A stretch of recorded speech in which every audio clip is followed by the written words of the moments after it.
final persuasive speech, I wanted to look at basketball again and examine a topic that has to do with player injuries and development. This topic is how many minutes players are actually playing in an NBA game. Now, when you think about it, it might seem like the best ideal scenario. These are the best athletes of all time to play your best players, 40 minutes, in excess of 39, 40 minutes a game. When in reality, this is not a good situation, and you're actually risking your job as a coach, and you're risking your players' health and for their career. So what do I mean by this? Well, let's put this into context. In an NBA slate, there's 82 games in a regular season, and each game is 48 minutes long at the very least.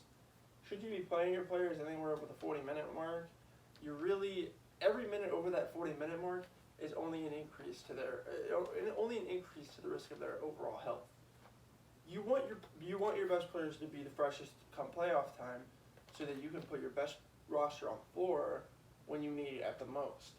Should you already be playing players that are already burned out or just not in the right mindset because of the emotional taxing of how these minutes affect them, you're not setting yourself up for success, nor the players. The best example of this would be Derrick Rose. He became the youngest MVP ever in 2011.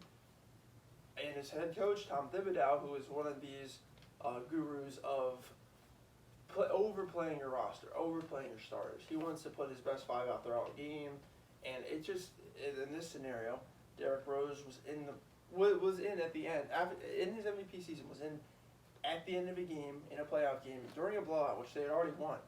In the final minute and a half, he gets a really scary non-contact knee injury, and he has completely changed his career to this point. Sure, he's still a serviceable NBA player, but we really never got to see him reach his full potential as his lower body injuries started to pile up. I think this was the precedent that was set, and how coaches should be following this topic, because you cannot play them to that extent. There should be management. You have to manage your best players. You have to really show them that you care about their health and not just about your job.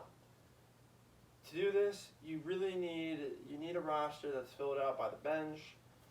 You need a management system you need a front office that is they're very competent, and they know what they're doing, and they know what players to put around your best players, so that when your players do need a rest, they can take so, knowing that the team is not going to go down by so many points.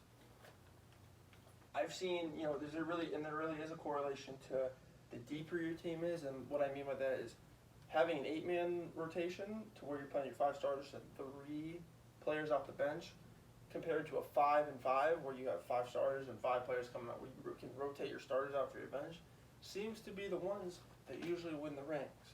Really, the only exceptions to this are the 2011 to 2014 Heat, where they won those 2 titles in 2012 and 2013, because they were so top heavy with Dwayne Wade, LeBron, and Chris Bosh. This is a team that you still do want to bench, because LeBron and D Wade had to play a lot of minutes, but they were able to skate by because D Wade and LeBron were in the top. They were still at their primes. They were still able to compete at a high level, and they were still able to make sure that their team had the best chances of winning. However, not everybody is like Dwayne Wade and LeBron James.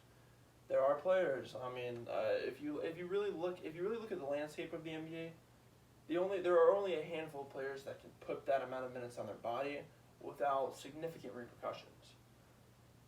So in order to combat this, the Tom Thibodeaus, the Mike D'Antonis of the league, you cannot play your players that amount of time.